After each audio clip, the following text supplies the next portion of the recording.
The live TV, सच सबसे आगे। नमस्कार, मैं हूं रंजीत झा और आप देख रहे हैं द लाइव टीवी। सत्ता सुख भोगने के लिए अजित पवार ने आखिरकार एनसीपी में बड़ी बगावत कर दी। अपने चाचा शरद पवार का साथ छोड़कर उन्होंने बीजेपी से हाथ मिला लिया, डिप्टी सीएम बन गए।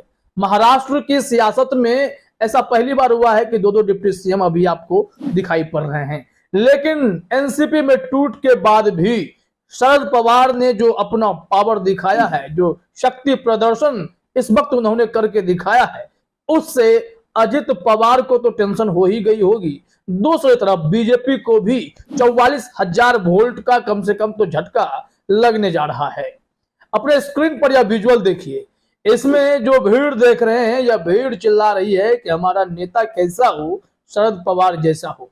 हजारों हजार की संख्या में सड़क पर इनके समर्थक कार्यकर्ता लोग उतर आए और शरद पवार के समर्थन में खड़े दिखे हैं। यह भीड़, यह जनसैलाब अभी भी इस बात का प्रमाण है कि एनसीपी का नेता अजित पवार नहीं, शरद पवार ही हैं। और ऐसे में अगर अजित पवार एनसीपी की लड़ाई भी लड़ेंगे, पार्टी सिंबल की लड़ाई, जैसा कि शिंदे ने उद्धव ठाकरे से लड़ी थी, तो यहां भी आपको देखने को मिलेगा कि शरद पवार कितने पावरफुल है। आज जो यह शक्ति प्रदर्शन आप देख पा रहे हैं, यह बताने के लिए काफी है कि महाराष्ट्र में अभी बहुत कुछ होना बाकी है। जरा देखिए इस विजुअल्स को आप, यहाँ पर नारे भी लग रहे हैं। इसके अलावा शरद पवार ने बयान भी दिया है। शरद पवार दरअसल सतारा में अपने कार्यकर्ताओं के साथ एक मीटिंग करने पहुंचे थे। उस कार्यक्रम में बैठने वाले थे, हिस्सा लेंगे। लेकिन इससे पहले शरद पवार ने महाराष्ट्र के पहले मुख्यमंत्री यशवंतराव चौहान, जो कि उनके गुरु भी थे, उनके स्मारक पर माल्यार्पण किया, उनको प्रणाम किया। उसके बाद जब वह सड़कों पर निकले तो ऐसा जनसैलाब देखने को मिला। जरा इस भीड़ की आवाज को थोड़ा महसूस कीजिए, ये लोग कह क्या रहे हैं, फिर हम आगे बताएंगे शरद पवार के राजनीतिक मूवमेंट और उनके बयानों के बारे में।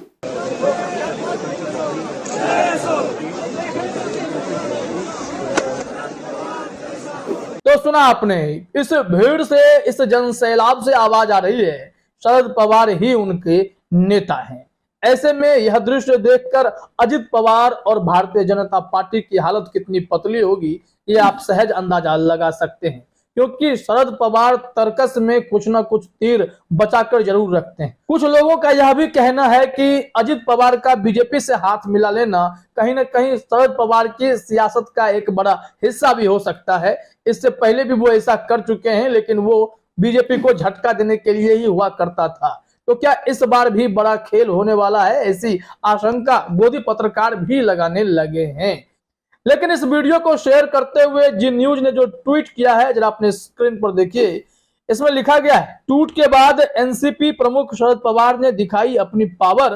पवार ने कहा, कुछ गुट देश में मनमुटाव फैला रहे हैं, महाराष्ट्र को एकता दिखानी होगी, महाराष्ट्र में जातिवाद नहीं चलेगा। यहाँ पर अगर जात के नाम पर आप वोट बैंक को खिसकाना चाहते हैं, ध्रुवीकरण करना चाहते हैं, तो वो भी शरद पवार नहीं होने देंगे। काफी बुजुर्ग लीडर हैं और महाराष्ट्र को बहुत अच्छे से समझते हैं। लेकिन अजित पवार कई बार उनको झटका देने की कोशिश करते रहे, लेकिन इस बार वो सफल हो गए। अब सफल हुए हैं या इसके पीछे भी शरद पवार की कोई बड़ी गहरी चाल है, वो तो जैसे जैसे यह घटनाक्रम आगे बढ़ेगी खुलासा होना शुरू हो जाएगा। लेकिन शरद पवार ने अभी भी अपने कार्यकर्ताओं के दम पर दिखा दिया है कि शरद पवार का पावर अभी बाकी है, बहुत कुछ घटित होना बाकी है। चर्चा है कि शरद पवार ने सुप्रिया सुले के साथ रोहित पवार को भी अब आगे कर दिया है। वैसे सुप्रिया सुले के साथ अजित पवार को आगे किया जा रहा था, लेकिन अजित पवार के इस झटके के बाद रोहित पवार में भी भविष्य शरद पवार तलाश रहे हैं। आते हैं इनके बयानों पर। इन्होंने कुछ बातें कही हैं, जरा अपने स्क्रीन पर देखिए। अमर उजाला ने प्रकाशित की हैं कि शरद पवार ने कहा कि महाराष्ट्र और देश में सांप्रदायिक विभाजन पैदा करने की कोशिश की जा रही है। हमें उन ताकतों से लड़ने की जरूरत है जो लोगों के बीच डर पैदा करते हैं। हमें देश में लोकतंत्र की रक्षा करने की जरूरत है। ये शरद पवार का बयान है और इस वक्त वो दौरा करना शुरू कर चुके हैं। बड़ी बैठक भी बुलाएंगे, बड़ी मीटिंग होगी, फिर कोई ठोस निर्णय भी आपको शरद पवार की तरफ से मिल सकता है। हालांकि गोदी मीडिया ने यह खबर फैलाई कि महाराष्ट्र के सियासत में भूचाल के पीछे राहुल गांधी का हाथ है। राहुल गांधी, शरद पवार अगर एक साथ मंच साझा नहीं करते तो यह नौबत नहीं आती। इससे विपक्षी दलों की एकता पर असर पड़ गई है। लेकिन यह सरासर मिथ्या बातें हैं कि शरद पवार और राहुल गांधी के मिलने से अजित पवार दुखी हो गए।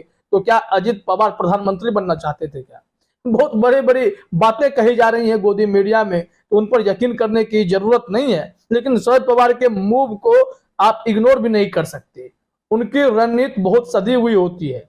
और क्या वाकई में अजित पवार अपनी मर्जी से गए हैं या उन्हें बीजेपी के साथ भेज दिया गया है? इन बातों की भी चर्चा हो रही है, क्योंकि अगले ही पल शरद पवार कौन सा फैसला लेंगे इसकी गारंटी कोई नहीं लेता है। तो खैर, इस पूरे घटनाक्रम के दौरान इस बात पर भी ध्यान देने की जरूरत है कि शरद पवार कहीं से भी विचलित नजर नहीं आ रहे हैं। कहीं से भी यह महसूस नहीं हो रहा कि अजित पवार के चले जाने के बाद पार्टी में जो स्थिति उत्पन्न हुई है उस परिस्थिति से ये घबराए हुए हैं। नहीं दिखेगी आपको चीजें। उलट इसके शरद पवार ने डंके की चोट पर कहा है कि मैं फिर से इस पार्टी को खड़ा करके दिखाऊंगा। काफी बुजुर्ग हैं शरद पवार, लेकिन ऊर्जा उनकी उतनी ही बनी हुई है। एनडीटीवी पर जो खबर छपी है जरा देखिए, हेडलाइन में ही है, पार्टी को फिर खड़ा करके दिखाऊंगा, अजित पवार की बगावत के बाद एनसीपी प्रमुख शरद पवार ने कहा है। अब इसमें इन्हें कई लोगों का समर्थन अभी भी प्राप्त है। विपक्षी एकता के चलते अगर कोई यह कह रहा था कि राहुल गांधी को नेतृत्व की जिम्मेदारी देने के चलते ही महाराष्ट्र में यह टूट हुई है, तो उन्हें अब इस पॉइंट को देखना जरूरी है। इसमें लिखा हुआ है कि एनसीपी नेता शरद पवार ने पार्टी में टूट के बाद मीडिया से बात करते हुए बीजेपी पर हमला बोला। उन्होंने कहा कि मैं फिर से पार्टी खड़ा करके दिखाऊंगा।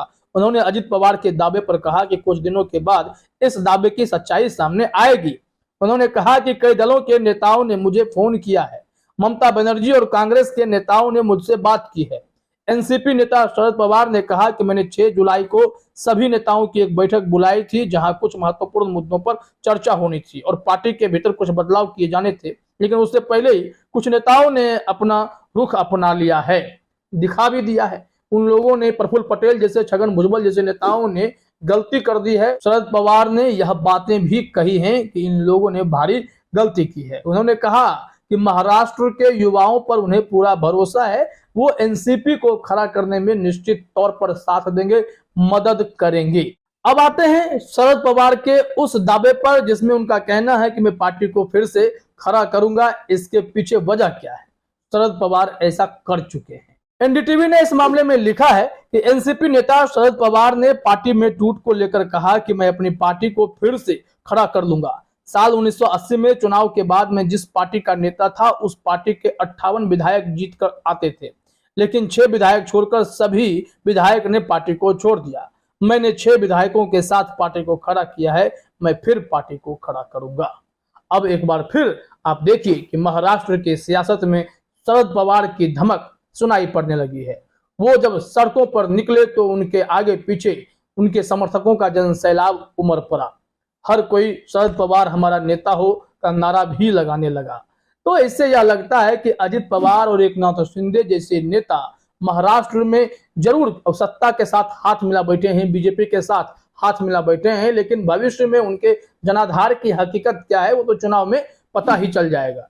शरद पवार जननेता कहे जाते हैं, लेकिन अजित पवार, शिंदे जैसे लोग जननेता हैं भी या नहीं, इस बात की कोई गारंटी अब नहीं हो सकती है, क्योंकि जनता महाराष्ट्र के सियासी हालात को बहुत अच्छे से देख समझ रही है। तो देखिए शरद पवार के शक्ति प्रदर्शन के बाद अगली रणनीति क्या होती है।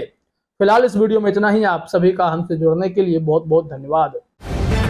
द लाइव टीवी, सच सबसे आगे।